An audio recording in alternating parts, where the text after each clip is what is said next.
Hi folks, this is Saryon for CBNR.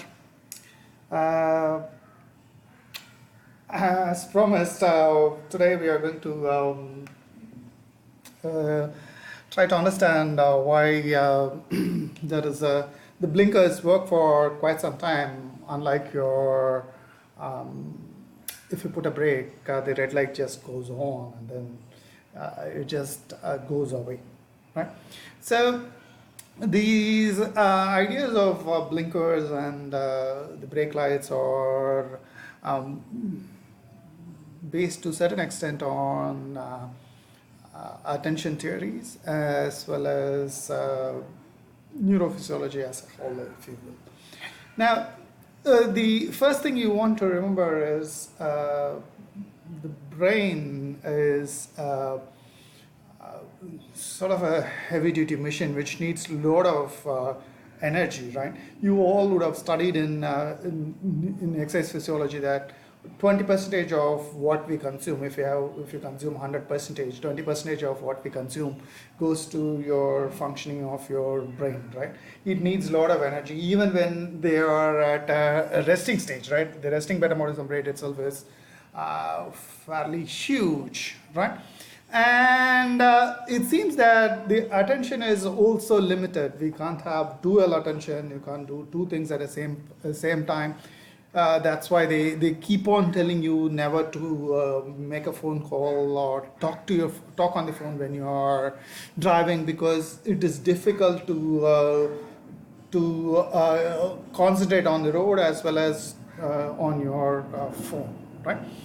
And also remember, these are also based on the ideas of attention as well as the idea of adaptation and things like that. Right. The first thing, if you are seeing this picture, you might not have focused your attention to that fan or to the lamp there, the red color lamp there, or to the clock or things like that. You might have just focused on me because I am the one person which is moving constantly and I'm talking. So our concentration is there rather than on the other parts of it, right? Likewise, if you are driving, right, this is what you see, right? This is a video we took yesterday or the day before yesterday, I suppose. I was not driving, I was in the other seat. So this is where your driver is, right? And you can see there is a whole bunch of area which you can see. This is actually smaller than in visual field. The visual field is larger, right? But we are not going to see everything here. Nobody sees the clouds that easily, or the treetops and things like that. Most of our focus is here. Remember, if you're driving, right, our focus is at this point of time. Now, before running the video, the other thing I want to make you remember is we have what we call as central vision and peripheral vision, right? You see here as well as you see in the outermost part of it. And evolutionarily, we have great acuity or great awareness for what happens in our peripheral, and if there is a small moments in the peripheral, we seem to be responding very well to it. That's why when you're crossing, it is important you need a peripheral vision so that you know there is a car coming far away before you're crossing, right?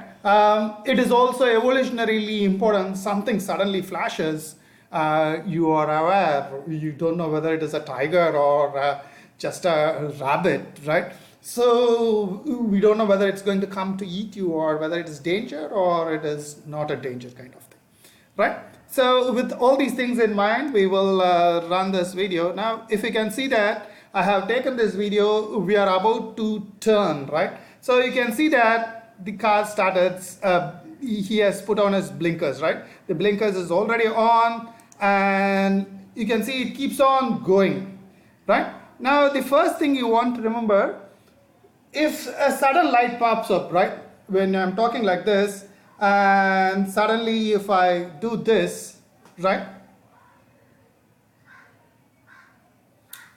This is what you will be probably seeing more, right? But if I keep the phone like this for quite some time, you may not you may not be attentive to that impulse, right? That is, we may sometimes, right? Sometimes we may ignore it and see it as just a white noise, if you will, right? You get adapted to that signal, right? But at the same time, if I do this,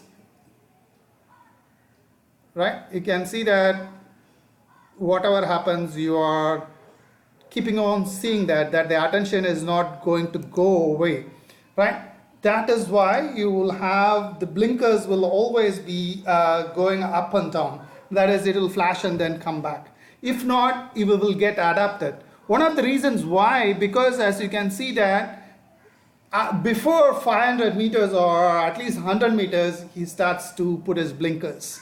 So if it is just a flash of light, right, and if it is going for 100 meters, we may not perceive it, we may not attend to that, right? That's why it has to blink, because it's going to take some time.